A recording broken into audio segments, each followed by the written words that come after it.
اعوذ باللہ السمیع العلیم من الشیطان اللعین الرجیم بسم اللہ الرحمن الرحیم الحمد للہ الذی جعلنا من المتمسکین بولایت علی بن ابی طالب اللهم صل على محمد وآل محمد ثم الصلاة والسلام على أشرف الأنبياء والمرسلين خاتم النبيين سيدنا ومولانا أبي القاسم محمد اللهم صل على محمد وآل محمد وعلى آله الطيبين الطاهرين المعصومين المظلومين الذين أذهب الله عنهم الرجس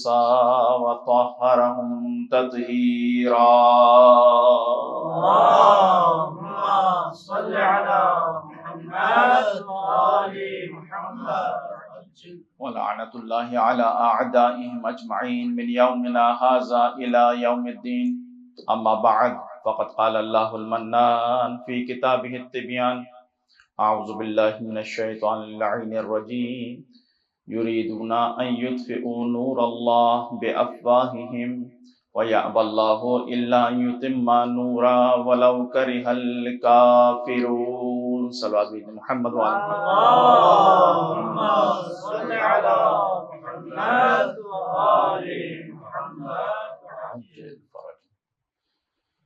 عزیزان محترم، سورہ مبارکہ توبہ کی آیت نمبر 32 آپ کی سماعتوں کی نظر کرنے کا شرف حاصل کیا، جس میں ارشاد رب العزت ہو رہا ہے یریدون ان یطفئوا نور اللہ بافواہہم۔ دشمنان خدا کا ارادہ یہ ہے کہ اپنی پھونکوں کے ذریعے سے نور پروردگار کو بجھا دیں، اور اس کے مقابلے میں پروردگار کا ایک ارادہ ہے وَيَأْبَى اللَّهُ إِلَّا يُتِمَّ نُورًا، اور اللہ کا ارادہ یہ ہے کہ وہ اپنے نور کو تمام کرنے والا ہے۔ وَلَوْ كَرِهَ الْكَافِرُونَ، چاہے کفار کو، مشرکین کو کتنا ہی ناگوار کیوں نہ گزرے، پروردگار اپنے نور کو تمام کرنے والا ہے۔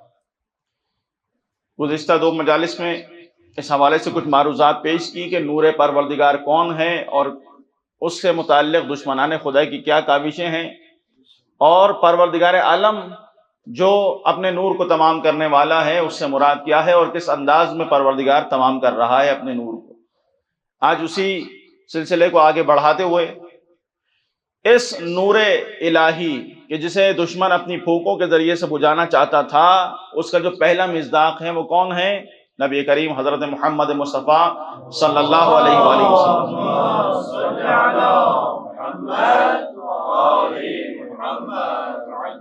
دشمنوں نے کتنی کوشش کی نبی کریم کے خلاف، لیکن آپ دیکھیں کہ عجیب ذات ہے نبی کریم کی، جنہوں نے اپنی رسالت کا کلمہ پڑھوانے سے پہلے اپنی صداقت کا کلمہ پڑھوایا، اپنی نبوت کا کلمہ پڑھوانے سے پہلے اپنی امانت داری کا کلمہ دشمنوں سے جو پڑھوائے اسے محمد مصطفیٰ صلی اللہ علیہ وآلہ وسلم کہا جاتا ہے۔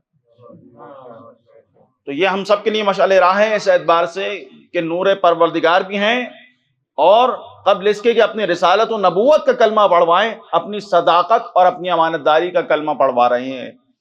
اور اس انداز میں کہ جب اعلان کیا تو جب پہاڑ پہ کھڑے ہوئے اور فرمایا کہ اگر میں یہ کہوں کہ اس کے پیچھے سے دشمن آ رہا ہے، تو جو سامنے بعد میں دشمن ہوئے انہوں نے اس بات کی گواہی دی کہ آپ اگر کہہ رہے ہیں تو بات سچی ہے، اور پھر اس کے بعد اعلان رسالت کیا۔ تو جو نور پروردگار کی پہلی کڑی ہیں وہ کون ہیں؟ نبی کریم ہیں، کہ جن کا نام محمد ہے صلی اللہ علیہ وآلہ وسلم، جو خود بھی محمد ہیں اور ان کے بعد آنے والی جتنی ہستیاں ہیں یہ سب کے سب محمد ہیں۔ یعنی آپ دیکھیں کہ دنیا میں جتنے آپ کو کردار ملیں گے، کریکٹر ملیں گے، دنیاوی اعتبار سے بات ہو رہی ہے، وہ سارے کے سارے حادثاتی کریکٹر ملیں گے، سارے کے سارے جو کردار ہوں گے حادثاتی ہوں گے۔ کیوں؟ اس لیے کہ اس کا ثبوت یہ ہے کہ جو بھی کردار ہوگا، توجہ ہے یا نہیں ہے، دنیا کا جو بھی کردار ہوگا، میں مثال بھی دوں گا تاکہ مطلب واضح ہو جائے، دنیا کا جو بھی کردار ہوگا، کریکٹر ہوگا، وہ حادثاتی ہوگا، اور اس کا ثبوت یہ ہے کہ بس وہی ہوگا، اس کا ثانی نہیں ہوتا۔ مثال کے طور پر آئنسٹائن کی مثال لے لیجیے آپ۔ آئنسٹائن کا کیا دوسرا کوئی آ سکا، ثانی آ سکا؟ نہیں آ سکا۔ یہ کیا ہے؟ یہ ایک ایسا کریکٹر ہے جو حادثاتی کریکٹر ہے، اس کا تسلسل نہیں ہے۔ ایڈیسن اسی طریقے سے آپ کو مل جائے گا۔ اور چونکہ طلاب بیٹھے ہیں، میں مثال آپ کو علماء کے اعتبار سے دوں کہ شیخ انصاری کا ثانی کوئی نہیں ہے، یا سید مہدی بحر العلوم اپنا ایک مقام رکھتے ہیں، مقدس اردبیلی عرفان میں اپنا ایک مقام اور معنویات میں اپنا ایک مقام رکھتے ہیں، ثانی نہیں رکھتے۔ یہ کیا ہے؟ ان میں اور محمد و آل محمد میں فرق ہے۔ آپ دیکھیں، اگر میں اردو کے اعتبار سے بات کروں تو اس انداز میں بات کروں گا کہ اردو زبان میں جو شاعر آئے ہیں ان میں آپ کو ایک ہی غالب ملے گا، باقی سب مغلوب نظر آئیں گے، کوئی دوسرا غالب نظر نہیں آئے گا۔ میر تقی میر ایک ہی ہے، اس کے بعد جتنے ہیں وہ فقیر ہیں، کوئی بھی میر نہیں ہو سکا ہے۔ جتنے بھی شعراء ہیں اس میں ایک ہی ذوق ہے، باقی سارے بے ذوق ہیں، کوئی دوسرا ذوق نہیں ہو سکا ہے۔ جو شعراء میں سے ایک مومن ہیں جن کا مخلص ہے مومن، ان کے علاوہ باقی سارے منافق ہیں، اور کوئی دوسرا مومن نہیں ہو سکا۔ توجہ ہے یا نہیں؟ یا میر انیس کی مثال لے لیجئے کہ میر انیس کے جیسا کوئی اور نہیں ہو سکا۔ 19 تو ہو سکے لیکن انیس کوئی نہیں ہو سکا۔ توجہ ہے یا نہیں ہے؟ لیکن واحد گھرانہ ہے محمد و آل محمد کا، جن کا اول بھی محمد ہے، جن کا اوسط بھی محمد ہے، جن کا آخر بھی محمد ہے، وَكُلُّنَا محمد کے مصداق ہے۔ نعرہ تکبیر، اللہ اکبر، نعرہ رسالت، یا رسول اللہ، نعرہ حیدری، پر محمد و آل محمد بلند تر صلوات۔ اللہم صلی علی محمد وآل محمد وعجل فرجہ۔ بسم اللہ، بسم اللہ۔ مگر دیکھیں یہاں تک تو آپ مطلب سنتے رہتے ہیں، میں نے ایک الگ انداز میں پیش کیا، لیکن اب اس مطلب کو آپ محسوس کیجئے گا جو آگے پیش کرنا چاہتا ہوں، شاید آپ کے لیے نیا ہو۔ وہ کیا ہے؟ وہ مطلب یہ ہے کہ دیکھیں یہ جو حدیث ہے، اولنا محمد، اوسطنا محمد، آخرنا محمد، وکلنا محمد، اس حدیث کو آپ اگر دیکھیں تو یہاں کس اعتبار سے بات ہو رہی ہے؟ دیکھیں مثال کے ذریعے بات کو سمجھاؤں تاکہ مطلب واضح ہو جائے۔ اگر کوئی عالم ہے تو وہ یہ کہہ سکتا ہے کہ میرا باپ بھی عالم ہے، اس کا باپ بھی عالم ہے، اس کا باپ بھی عالم ہے، یہاں تک کہ میں 5ویں پشت میں عالم ہوں۔ یعنی ماضی کے اعتبار سے تو فخر کیا جا سکتا ہے، مگر مستقبل کے اعتبار سے نہیں بتایا جا سکتا۔ یہ نہیں کہا جا سکتا کہ میرا بیٹا بھی عالم ہوگا، اس کا بیٹا بھی عالم ہوگا، اس کا بیٹا بھی عالم ہوگا۔ کہا جا سکتا ہے، یہاں طلاب موجود ہیں، خواہش رکھتے ہیں، خواہش ہو سکتی ہے کہ ہونا چاہیے، ایسا ہو جائے، لیکن کیا واقعتاً ایسا ہوگا اس کی کوئی گارنٹی نہیں دی جا سکتی۔ شعراء میں اسی طرح سے ہے کہ جدی پشتی شاعر چلتے ہوئے آ رہے ہیں کہ میں بھی شاعر، میرا باپ بھی شاعر، دادا بھی شاعر، پردادا بھی شاعر، ان کے دادا بھی شاعر، یہاں تک کہ ان کے دادا بھی شاعر۔ جو میر انیس کا جو سلسلہ ہے اسی طرح سے کہ 5 پشتوں کے اندر آپ کو سب کے سب شاعر نظر آتے ہیں۔ لیکن کیا میر انیس یہ کہہ سکتے ہیں کہ میرا بیٹا بھی شاعر ہوگا، اس کا بیٹا بھی شاعر ہوگا، اس کا بیٹا بھی شاعر ہوگا، اس کا بیٹا بھی شاعر ہوگا، اس کا بیٹا بھی شاعر ہوگا؟ مطلب کو اور واضح کر دوں، مثال کے طور پہ کوئی حکیم ہے، یہ تو فخر سے کہہ سکتا ہے کہ میرا باپ بھی حکیم ہے، اس کا باپ بھی حکیم ہے، اس کا باپ بھی حکیم ہے، اور میں بھی حکیم ہوں۔ لیکن یہ کہہ سکتا ہے کہ میرا بیٹا بھی حکیم ہوگا، اس کا بیٹا بھی حکیم ہوگا؟ توجہ ہے؟ یعنی جو فخر کیا جا رہا ہے وہ کس کے اعتبار سے ہے؟ وہ ماضی کے اعتبار سے کیا جا رہا ہے، اجداد کے اعتبار سے کیا جا رہا ہے، مگر آنے والی نسل کے متعلق نہیں کہا جا سکتا۔ مگر یہاں اللہ کے حبیب کیا کہہ رہے ہیں؟ آنے والوں کی خبر دے رہے ہیں کہ ہمارا اول بھی محمد ہوگا، اس کے بعد جو آئے گا وہ بھی محمد ہوگا، اس کے بعد جو آئے گا وہ بھی محمد ہوگا، اور جو آخر میں آئے گا وہ بھی محمد ہوگا۔ یہ سب کے سب محمد ہوں گے، یہ سب کے سب کیا ہوں گے؟ یہ سب کے سب محمد ہوں گے۔ یعنی یہ جملہ کہنے کی اجازت دیجئے کہ عصمت میں اور امت میں یہی فرق ہے کہ امت ماضی کے اعتبار سے فخر کرتی ہے، مگر جب عصمت کی باری آتی ہے تو عصمت مستقبل کے حوالے سے گفتگو کر رہی ہوتی ہے۔ صلوات بھیجے محمد و آل محمد پر۔ اللہم صلی علی محمد و آل محمد۔ اس اعتبار سے یہ سب کے سب محمد ہیں، مگر جس محبت سے آپ سن رہے ہیں، میں مطلب کو تیزی سے پیش کر رہا ہوں، کوئی بیچ میں کوئی تمہید نہیں باندھ رہا۔ آپ غور کیجئے کہ سب کے سب محمد ہیں۔ اسی کا مصداق ہے یا نہیں ہے؟ ساتھ ہیں یا نہیں ہے؟ تھک تو نہیں رہے؟ سب کے سب کیا ہیں؟ محمد ہیں۔ لیکن جب یہ زیر قصہ آئیں ان محمدوں میں سے 4 محمد، تو ان کا جب تعارف کروایا جائے گا تو کس اعتبار سے تعارف کروایا جائے گا؟ یہ نہیں کہا جائے گا کہ یہ محمد ہیں، یہ ان کے داماد ہیں، یہ ان کی بیٹی ہیں، یہ ان کے نواسے ہیں۔ نہیں، یہاں پر تعارف جناب فاطمہ الزہرا کے ذریعے کروایا جائے گا کہ یہ فاطمہ ہیں، ان کے بابا ہیں، ان کے شوہر ہیں، ان کے بیٹے ہیں۔ ہم فاطمہ و ابوہا و بعلہا و بنوہا۔ مل کے صلوات بھیجے محمد و آل محمد پر۔ اللہم صلی علی محمد و آل محمد۔ یعنی کیا اثر ہے جناب سیدہ سلام اللہ علیہا کی قصہ کا؟ کیا اگر یہ سب زیر قصہ آ جائیں اور شہزادی کونین ان کے درمیان موجود ہوں تو اب جو تعارف کروایا جائے گا وہ اس اعتبار سے نہیں کروایا جائے گا کہ یہ سب کے سب محمد ہیں جو اس کے اندر موجود ہیں، بلکہ یہاں جو تعارف کروایا جائے گا جناب شہزادی کونین سلام اللہ علیہ کے ذریعے کروایا جائے گا۔ توجہ ساتھ ہے یا نہیں ہے؟ تو اس نور پروردگار کی جو پہلی کڑی ہے وہ کون ہے؟ نبی کریم ہے، جسے اپنی پھوکوں کے ذریعے دشمن بجھانا چاہتا ہے۔ اسی کے تسلسل میں جناب فاطمہ زہرا شہزادی کونین سلام اللہ علیہ ہیں۔ صلوات بھیجے محمد و آل محمد۔ اللہم صلی علی محمد و آل محمد۔ آپ دیکھیں شہزادی کونین کا مقام کیا ہے، اور خود مولا متقیان جو اسی سلسلے کی ایک کڑی ہیں، کیونکہ کلنا محمد کا مصداق۔ آپ دیکھیں ایک روایت میں آپ کے سامنے پیش کروں۔ سامن الحجج عالم آل محمد امام علی رضا علیہ السلام یہ ارشاد فرماتے ہیں، اللہم صلی علی محمد وعجل فرج۔ سب سے بہتر بات جو آپ کے مدرسے میں ہے، درمیان میں ایک بات کہہ دوں، وہ یہ کہ آپ کو مجھے کہنا نہیں پڑتا کہ آپ بلند آواز سے صلوات پڑھیں یا صلوات پڑھیں، بحمداللہ آپ خود صلوات پڑھ دیتے ہیں۔ اللہم صلی علی محمد و آل محمد۔ ورنہ سب سے مشکل کام یہی ہے کہ طلاب سے صلوات پڑھوانا سب سے مشکل کام ہے۔ بحمداللہ آپ کے مدرسے کو یہ امتیاز حاصل ہے، اور پروردگار عالم محمد و آل محمد کی عنایات اس صلوات کے طفیل ہم سب کی شامل حال فرمائے۔ 8ویں امام سے روایت ہے، اس روایت کو دیکھیے گا۔ 8ویں امام ارشاد فرماتے ہیں، الآبائہ، اپنے آباء و اجداد کے ذریعے سے سلسلہ پہنچتا ہے کہاں تک؟ مولا امیر المومنین تک۔ یعنی یہ نقل کا سلسلہ جو ہے سلسلہ تو ذہب ہے ایک طرح سے، یعنی سارے درمیان میں ائمہ ہیں، اور امیر المومنین نقل کرتے ہیں کہ سمعت رسول اللہ، میں نے نبی کریم کو یہ ارشاد فرماتے ہوئے سنا۔ دیکھیں شہزادی کونین کا مقام کیا ہے، مولا متقیان کا مقام کیا ہے، اور کتنی کوششیں ہوئی اس کو اس روایت میں آپ دیکھیے گا۔ ایک اعتبار سے گفتگو ہو رہی ہے یہاں کہ نبی کریم نے ارشاد فرمایا مولا متقیان سے، لقد عاتبنی رجال من قریش فی امر فاطمہ۔ جب شہزادی کونین کا ہاتھ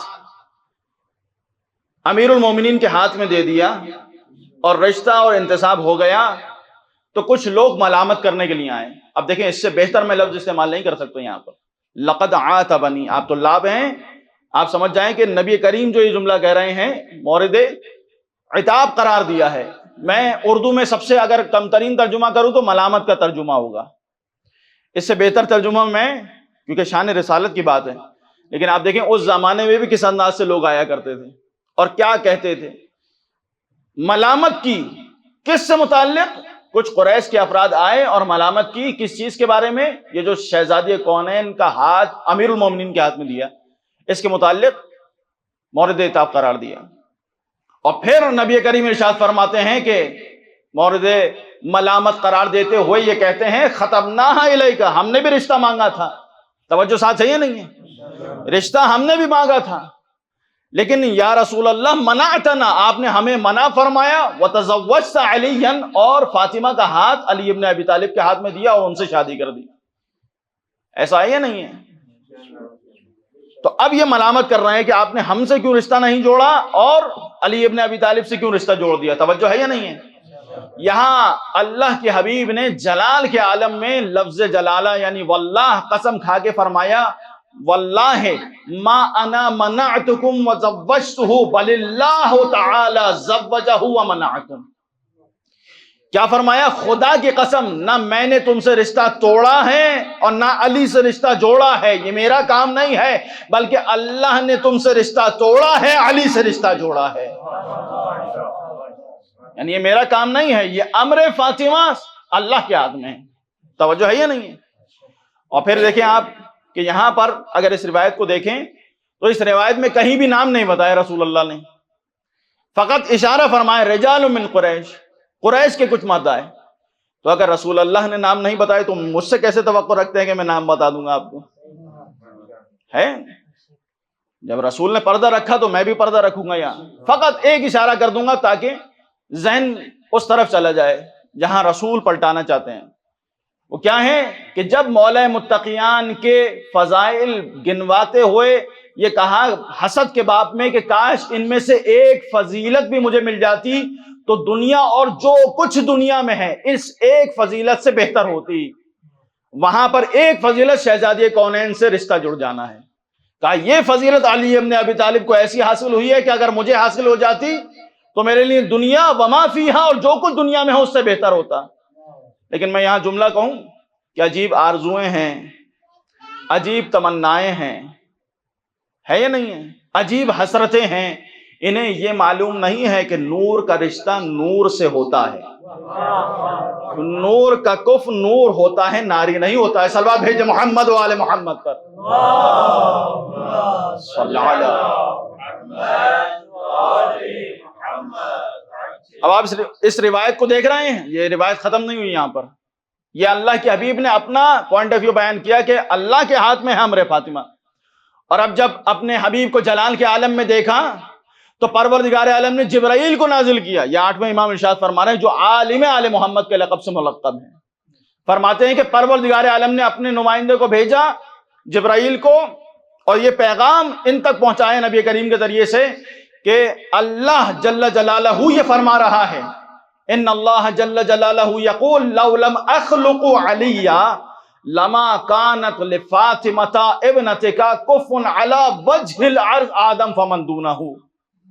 اللہ جل جلالہ کیا کہہ رہا ہے؟ جبرائیل یہ پیغام لے کر آئے کہ اگر پروردگار عالم علی ابن ابی طالب کو خلق نہ کرتا تو آپ کی بیٹی فاطمہ زہرا کا آدم اور ان کے بعد آنے والا کوئی بھی کفر نہیں ہو سکتا تھا. اب دیکھیں یہ مولا کا فرمان ہے، میں اپنی جانب سے کوئی بات کہوں تو آپ کہہ سکتے ہیں کہ یہ مبالغہ ہے، لیکن یہ عین حقیقت ہے کہ وجہ خلقت علی ابن ابی طالب ایک کیا ہے؟ فاطمہ زہرا سے ان کا اس رشتے میں جڑ جانا ہے. اور یہاں کیا فرمایا؟ آدم اور ان کے بعد آنے والا کوئی بھی اس لائق نہیں ہے علی ابن ابی طالب کے علاوہ کہ اس سے انتساب ہو جاتا فاطمہ زہرا سلام اللہ علیہا کا. یعنی کہنے کا مقصد کیا ہے؟ میں اپنے الفاظ میں بات منتقل کر دوں. یعنی پروردگار بتانا یہ چاہتا ہے کہ دیکھو بھائی آپ صحابی ہیں، صحابی رہیں. آپ صحابی ہیں، صحابی رہیں. اگر انبیاء کو پروردگار عالم اجازت دیتا کہ وہ یہ رشتہ لے کر آتے تو آدم فمن دونہ کوئی بھی اس لائق نہیں تھا کہ اس سے انتساب ہو جاتا جناب فاطمہ زہرا سلام اللہ علیہا کا. یعنی یہ جملہ کہنے کی اجازت دیجئے کہ مولا متقیان کے متعلق سوال کرتے ہیں کہ کیسے مولا متقیان انبیاء سے افضل ہیں. مولا متقیان کے انبیاء سے افضل ہونے کی ایک دلیل کا نام فاطمہ زہرا سلام اللہ علیہا ہے. اس لیے کہ اس اعتبار سے افضل ہیں کہ رشتہ علی بن ابی طالب کا جڑ رہا ہے. آدم سے اس اعتبار سے بہتر ہیں، نوح سے اس اعتبار سے بہتر ہیں، ابراہیم سے اس اعتبار سے بہتر ہیں، موسیٰ و عیسیٰ سے اس اعتبار سے بہتر ہیں کہ انہیں اللہ انکار کر دیتا مگر علی ابن ابی طالب کا رشتہ جوڑ دیا فاطمہ زہرا سلام اللہ علیہا سے. صلوات بھیجے محمد و آل محمد پر.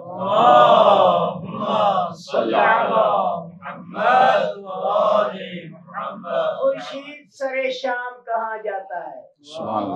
خورشید سر شام کہاں جاتا ہے؟ معلوم ہے تبدیل کو جہاں جاتا ہے. مغرب کی جانب ہے مزار علی، یہ تو شمع جلانے ہر روز وہی جاتا ہے. پر محمد و آل محمد بلندتر صلوات. اللہم صلی علی محمد و آل جو شہزادے کونین سلام اللہ علیہ کا مقام ہے، جو مولا متقیان کا مقام ہے، کائنات اس کو درک نہیں کر سکتی کہ کس بلندی پر ہیں شہزادے کونین اور امیر المومنین، فخر انبیاء ہیں، اور دونوں برتر ہیں اس اعتبار سے. یعنی نہ صرف یہ مولا متقیان کے افضل انبیاء ہونے کی دلیل ہے، یہ امر ازدواج، یہ جو رشتہ ہے، اس اعتبار سے دونوں انبیاء سے افضل ہے. ایک صلوات بھیج دیں محمد و آل محمد.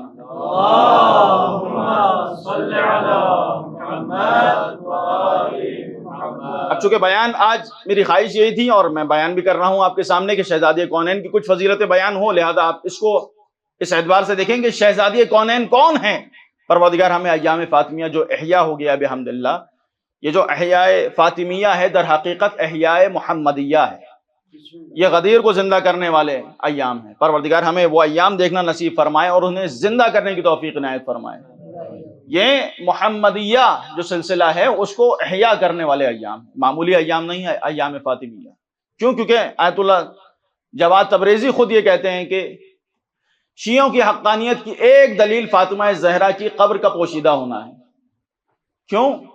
کیونکہ یہ قبر کا پوشیدہ ہونا خاموش احتجاج ہے جو تاریخ کے اندر سیدہ نے چھوڑ دیا ہے کہ بھائی اگر حق پر تھے تو جنازہ ہوتا، جنازہ پڑھتے، قبر کا نشان معلوم ہوتا. یہ سب نہ ہونا اس بات کی دلیل ہے کہ شیعہ حق پر ہیں، اور جو شہزادی کونین سلام اللہ علیہ کے ماننے والے ہیں وہی حقانیت سے منسلک ہیں. توجہ ہے یا نہیں ہے؟ شہزادی کونین کا مقام کیا ہے؟ وہ ذات گرامی جو فخر آدم، کوثر خاتم، قلب و روح رسالت، اساس نبوت، ثمرہ بعثت اور نقطہ اتصال رسالت و امامت ہے، اسے فاطمہ زہرا کہا جاتا ہے. کون ہے شہزادی کونین؟ ایسا محور ہیں کہ جس کے دائرے کی گردش میں، محسوس کیجئے گا، جملے کو ضائع نہیں کیجئے گا، ایسا محور کہ جس کے دائرے کی گردش میں کہیں حلم حسنی ہے تو شجاعت حسینی ہے، عبادت سجادی ہے، معاصر باقری ہے، آثار جعفری ہے، علوم کاظمی ہے، حجج رضوی ہے، جود تقوی ہے، نقاوت نقوی ہے، ہیبت عسکری ہے، اور غیبت الہیہ مہدوی ہے. اس ذات گرامی کو، یہ جوش خطابت نہیں، عین حقیقت ہے. یہ اس دائرے کی گردش میں سب کچھ مل جائے گا آپ کو. اور اگر قرآن کے آیات کو دیکھیں تو قرآن اس شجرہ طیبہ کا ذکر کرتا ہے کہ ایسا شجرہ طیبہ ہے فاطمہ زہرا سلام اللہ علیہا کہ جس کی اصلها ثابت، جڑیں ثابت ہیں، وفرعها فی السماء، اور اس کی شاخیں آسمانوں میں ہیں. ایسا شجرہ ہے کہ جس کے شجر کے ثمرات کا سلسلہ ان الحسین مصباح الہدا و سفینۃ النجات سے لے کر مہدی موعود تک یہ سلسلہ جاری ہے کہ بے وجود ہی ثبتت الارض والسماء و بیمنہ رزق الورا کی صورت میں کائنات میں اس کے ثمرات ظاہر ہو رہے ہیں. یعنی امام حسین سے لے کر سلسلہ امام زمانہ تک یہ اس شجر کے سارے ثمر ہیں، ہے یا نہیں؟ اور پھر جب پروردگار عالم جناب ابراہیم کو بشارت دیتا ہے ان کے امام ہونے کے بعد، تو اس انداز میں انہیں بشارت دیتا ہے کہ ان کی نسل میں ایک آنے والی فاطمہ زہرا سلام اللہ علیہا پہلے امام کی ہمسر اور 11 اماموں کی ماں ہوں گی. اس اعتبار سے حضرت ابراہیم کو خوشخبری اور بشارت دی جاتی ہے. اور جب شہزادی کونین کا ذکر مکاشفات یوحنا میں آتا ہے تو اس اعتبار سے ذکر ہوتا ہے کہ وہ ذات گرامی کہ جو اگر مطلع آسمان پر طلوع ہوتی ہے تو اس انداز میں طلوع ہوتی ہے مکاشفات یوحنا کے مطابق کہ سر پر 11 ستاروں کا تاج ہے، سر پر 11 ستاروں کا تاج ہے، آغوش میں آفتاب ہے اور قدموں تلے مہتاب ہے. اس ذات گرامی کو فاطمہ زہرا کہا جاتا ہے. یعنی اب اس جملے کو محسوس کیجئے گا، پوری گفتگو کا ماحصل یہ جملہ ہے. یعنی ہر ماں کے لیے جو شرف ہے وہ کیا ہے کہ اس کے بچوں کی جو جنت ہے اس کے قدموں تلے ہے. جس اللہ اکبر جس ماں کے قدموں چلے نوجوانان جنت کے سرداروں کی جنت ہو سے فاطمہ زہرا کہا جاتا ہے. مل کے سلوہ بھیجے محمد و آل محمد.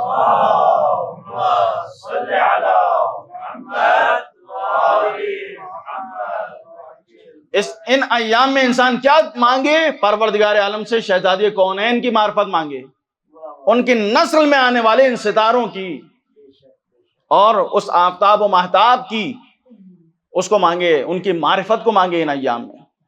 کیوں؟ کیونکہ اگر شہزادی کونین کی معرفت کسی کو حاصل ہو جائے تو یہ شب قدر کی معرفت کے برابر ہے. اور یہ میرا کہنا نہیں ہے، یہ چھٹے امام کا فرمان ہے. اور اگر کسی انسان کو شب قدر کی معرفت ہو جائے تو جو 1000 مہینوں سے افضل ہے. آپ سمجھ سکتے ہیں یہ 1000 مہینے کتنے ہوتے ہیں؟ ہم بار بار سنتے ہیں رمضان لیلۃ القدر خیرم، تھوڑا ساتھ دیں، تھک تو نہیں گئے. خیر من الف شہر، 1000 مہینے کتنے ہیں؟ آپ کیلکولیٹ کیجئے کتنے بنتے ہیں. یعنی 83 برس سے زیادہ بنتے ہیں. 83. یہ 1000 مہینے اگر آپ کیلکولیٹ کریں کہ کتنے سال بنیں گے تو کتنے بنیں گے؟ 83 سے زیادہ بن جائیں گے. 83 برس سے زیادہ بن جائیں گے. 83.3 اور آگے 333 جاتا رہے گا. یہ کیا ہے؟ ایک شب اپنے اندر یہ اثر رکھتی ہے. اور اس شب سے مراد فاطمہ زہرا سلام اللہ علیہ کو قرار دیا جا رہا ہے. اور اگر ان کی معرفت حاصل ہو جائے انسان کو تو اس درجے پر پہنچتا ہے. تو یہ نور الہی ہے جسے دشمن اپنی پھوکوں کے ذریعے پہنچانا چاہتا ہے. لیکن آپ دیکھیں کہ فاطمہ زہرا سلام اللہ علیہ کا جو نور پروردگار ہے وہ دنیا کے لیے آشکار ہوتا چلا جا رہا ہے. اس کو مٹایا نہیں جا سکتا، یہ کم نہیں ہونے والا. یہ بہت سے رخوں کو حق و باطل کی تشخیص کے لیے واضح کر رہا ہے کہ حق کس طرف ہے اور حق کے مقابل پہ آنے والے کس طرف ہیں. اسی طرح اس کا جو سلسلہ ہے سید الشہداء کی صورت میں ہے. ان الحسین مصباح الہدی و سفینۃ النجات. آپ دیکھیں کہ جب امام علیہ الصلوۃ والسلام کوفے کی طرف روانہ ہوئے مکے سے تو راستے میں جب جناب مسلم ابن عقیل کی شہادت کی خبر ملی تو اس موقع پر شہزادی ثانیہ زہرا جناب زینب کبریٰ سلام اللہ علیہ آئیں اور کہا بھیا دشمنوں پہ دشمن آ رہے ہیں، کیا کوئی مدد کرنے کے لیے نہیں آئے گا؟ تو اس موقع پر خط لکھا تنہائی کے اعتبار سے جناب مسلم کی شہادت پر خط لکھا کہ آپ بھی اپنے کسی ساتھی کو مدد کے لیے بلائیے. کس کو طلب کیا؟ خط لکھا امام حسین علیہ السلام نے. یہ معمولی بات نہیں ہے. یعنی امام خود خط لکھ کر بلائے.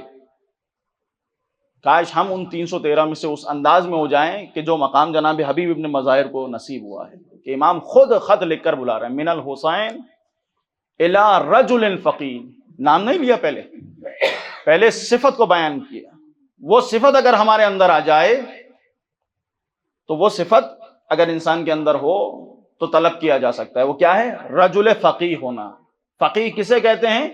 جو دین کو سمجھتا ہے، دین کا فہم رکھتا ہے کہ حق کس طرف ہے باطل کس طرف ہے. اگر اس چیز کو انسان سمجھ جاتا ہے تو وہ رجل فقیہ ہے. الی رجل فقیہ. اور جسے امام فقیہ کہہ رہا ہو اس کا درجہ کیا ہوگا؟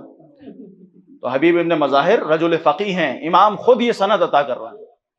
یہاں امام نے خط لکھا اور خط لکھنے کے بعد امام نے 12 پرچم آمادہ کیے. کتنے پرچم؟ 12 پرچم. ان میں سے 11 تقسیم فرمائے، ایک علم رہ گیا. بہت سے اصحاب امام حسین میں سے آگے بڑھے اور کہا مولا یہ علم ہمیں دے دیں. جنہیں نہیں ملا تھا کہا یہ علم ہمیں دے دیجئے. کہا نہیں، اس علم کو اٹھانے والا آنے والا ہے. کس طرح سے خط لکھنا، پھر اس کے بعد پرچم آمادہ رکھنا، کیونکہ جانتے ہیں کہ حبیب بچپن کا ساتھی. یہاں تک کہ بعض علماء اس روایت کو بھی بیان کرتے ہیں کہ مدینے میں جب نبی کریم نے اپنے بیٹے اپنے نواسے حسین کو کھیلتے ہوئے پایا تو اس موقع پر کیا دیکھا؟ ایک عجیب انداز دیکھا کہ امام حسین کھیل رہے ہیں اور پیچھے پیچھے ایک نوجوان بچہ ہے کہ جو جہاں جہاں حسین گزرتے ہیں وہاں سے قدموں کی خاک امام حسین کی اٹھا کے اپنی آنکھوں میں کبھی سرمے کے طور پر استعمال کر رہے ہیں، کبھی اس کے بوسے لے رہے ہیں. تو رسول خدا نے سوال کیا کہ یہ بچہ، یہ نوجوان کون ہے؟ تو بتایا گیا کہ یہ آپ کے صحابی مظاہر کے فرزند حبیب ہیں. یہ روایت بھی تاریخ نے نقل کی ہے. تو اس موقع پر اللہ کے حبیب نے جناب مظاہر جو ان کے صحابیوں نے یہ بشارت دی کہ اے مظاہر تمہارا بیٹا حبیب کل اسی اعتبار سے نصرت کرتے ہوئے حسین کے ساتھ کربلا کے میدان میں قربانی پیش کرے گا. اجرکم اللہ. یہ محبت ہے اور یہ ساتھ ہے جو امام حسین علیہ السلام سے تھا. اور ایسا اگر انسان جڑ جائے تو دیکھیں آج بھی سارے شہداء گنجے شہداء میں ہیں، چند شہداء کے علاوہ، جن میں سے ایک صحابیوں میں جناب حبیب ابن مظاہر ہیں، جن کے بارے میں یہ مشہور ہے اور کہا جاتا ہے کہ اگر کسی کو امام حسین سے اذن زیارت چاہیے اور ان کے حرم میں داخل ہونے کے لیے اذن چاہیے تو پہلے حبیب ابن مظاہر سے زیارت طلب کرنی ہوگی کہ آپ اذن دیں، دروازے پر موجود ہیں جناب حبیب ابن مظاہر، پروردگار جناب حبیب کے اس ذکر کے طفیل ہمیں اربعین کی زیارت نصیب فرما دے امام حسین۔ یہ اگر چاہیے تو اس ذکر کو، اور پھر خود جناب حبیب ابن مظاہر کو جب بعض علماء بیان کرتے ہیں کہ خواب میں دیکھا گیا اور سوال کیا گیا کہ کوئی ایسی آرزو اور تمنا نصرت امام حسین کرنا، ان پر اپنی جان قربان کر دینا، اس سے بڑی کوئی سعادت نہیں ہو سکتی، کیا کوئی آپ کے دل میں بھی آرزو ہے، آپ کی کوئی تمنا ہے؟ تو کہا ہاں ایک ایسی آرزو ہے جو تمہیں نصیب ہو گیا، وہ کام ہمیں نصیب نہیں ہوا۔ کہا وہ کیا ہے؟ کہا وہ سید الشہداء پر گریہ کرنا ہے اور ان پر سینہ زنی اور ماتمداری کرنا ہے۔ یہ شرف ہمیں حاصل ہوا جو حبیب چاہتے ہیں کہ انہیں حاصل ہو جاتا۔ یہ معمولی بات نہیں ہے، معمولی بات نہیں ہے۔ حبیب کو جب خط لکھا امام نے اور قاصد امام حسین علیہ السلام پہنچا تو تاریخ اس اعتبار سے بیان کرتی ہے کہ اپنے دسترخوان پہ، اپنے گھر میں دسترخوان پر بیٹھے ہوئے ہیں اور اکیلے نہیں ہیں بلکہ ساتھ میں زوجہ بھی بیٹھی ہوئی ہیں دسترخوان پہ۔ اتنے میں زوجہ حبیب یہ کہتی ہیں کہ کچھ دیر کے بعد دق الباب ہونے والا ہے، قاصد آنے والا ہے، اجرکم اللہ۔ تھوڑی دیر کے بعد دق الباب ہوا، اور جب دق الباب ہوا تو حیران ہوئے حبیب کے زوجہ کو کیسے خبر ہوئی کہ ابھی کوئی دق الباب کرے گا اور دروازے پر دستک ہوگی، اجرکم اللہ۔ اس حیرت میں دروازے پر آئے تو سوال کیا کہ کون ہے؟ کہا انا رسول الحسین، میں حسین کا قاصد ہوں جو تمہارے پاس خط لے کر آیا ہوں۔ تھک کے گریہ نہیں کرنا، حق ادا ہونا چاہیے، آپ کی آوازیں بلند ہو گئی، مولا سلامت رکھے۔ چھٹے امام سجدے میں دعا دیتے ہیں، پروردگار ان آوازوں پر اپنی رحمت نازل فرما جو ہمارے گریہ پر بلند ہوتی ہیں، ہماری مصیبت میں گریہ پر بلند ہوتی ہیں، اجرکم اللہ۔ یہ چھٹے امام کی سجدے میں دعا ہے، یہ معمولی دعا نہیں ہے، یہ حدیث ہے، اس کا مضمون میں نے آپ کے سامنے پیش کیا۔ خط کو لیا، خط میں لکھا ہے اے حبیب دشمن کے نرغے میں گھر چکے ہیں، اگر ممکن ہے تو ہماری نصرت کرنے کے لیے آ جاؤ، اجرکم اللہ۔ آئے، اس خط کو لیا، زوجہ کو خبر نہ ہو پائے اس لیے خاموشی سے خط کو رکھا، مگر زوجہ نے کہا کہ یہ قاصد کیا پیغام لے کر آیا ہے؟ کہا پیغام لے کر آیا ہے کہ حسین ابن علی میرے بچپن کے ساتھی کربلا کے میدان میں تنہا رہ گئے۔ تو اس موقع پر زوجہ حبیب نے کیا کہا؟ زوجہ حبیب نے اس موقع پر کہا کہ آپ کا کیا ارادہ ہے؟ تو حبیب نے کہا تمہاری فکر ہے، بچوں کی فکر ہے۔ کہا ہم مٹی کھا لیں گے مگر یہ برداشت نہیں کر سکتے کہ فاطمہ زہرا کا لال کربلا کے میدان میں دشمنوں کے نرغے میں تنہا رہ جائے، اجرکم اللہ۔ مولا آپ کو جزائے خیر دے۔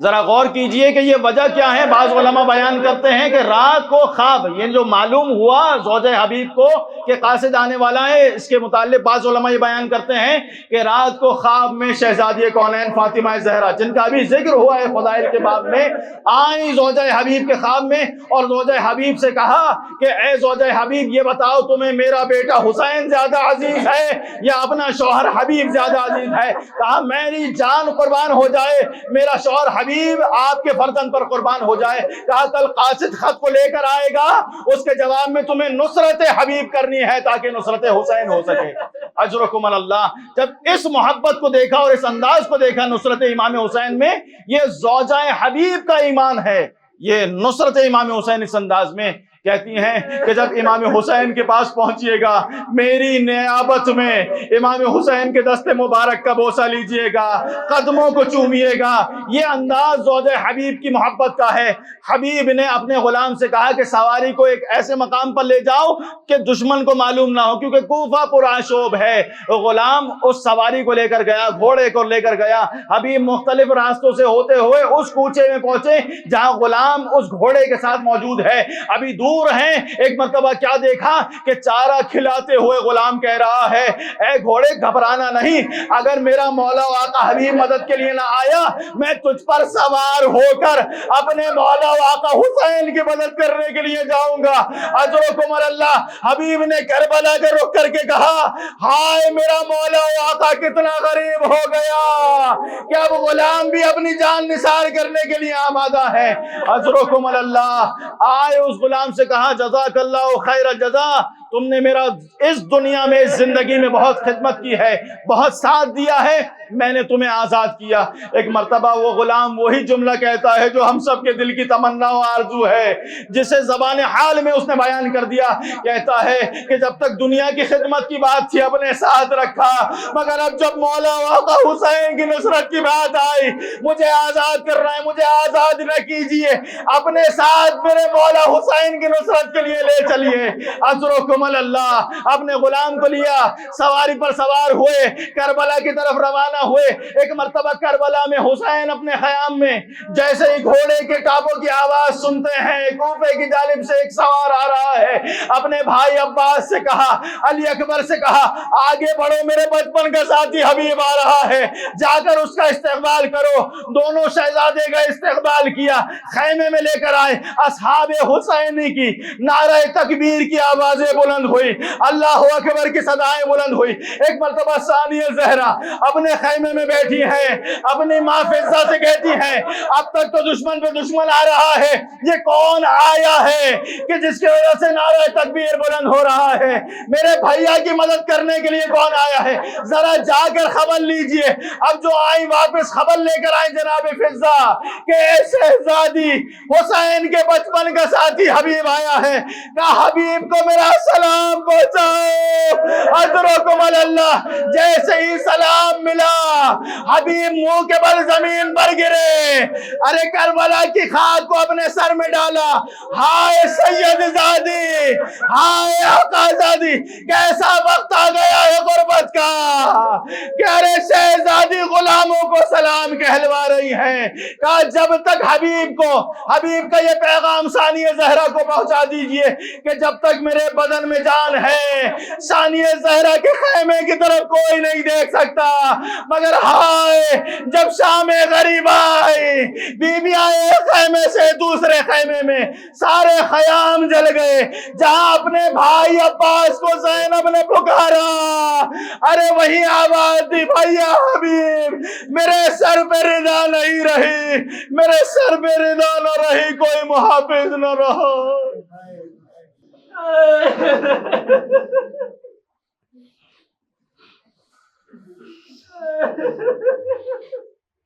اللہ لعنت اللہ علی القوم الظالمین وسيعلم الذین ظلموا ايا منقلب ينقلبون۔ بار الہ اس ذکر کو اپنی بارگاہ میں شرف قبولیت عنایت فرما، کوئی غم نہ دے سوائے غم حسین کے۔ حاضرین کی اور اس فحش عزا کا اہتمام کرنے والے ہمارے مدرسہ بیست کے تمام مسئولین کی اور برادران کی توفیقات خیر میں اضافہ فرما۔ بار الہ سب کی جائز حاجات شرعیہ کو اپنی بارگاہ میں پورا فرما۔ جو مشکلات میں گھرے ہیں مولا مشکل کشا کے صدقے میں سب کی مشکلات کو آسان فرما۔ حجت آخر امام زمانہ کے قلب مطہر کو اس ذکر کے تو فعل ہم سب سے راضی فرما۔ مولا امام زمان کو اذن ظہور عنایت فرما، ہم سب کو مولا کے اعوان و انصار میں قرار فرما۔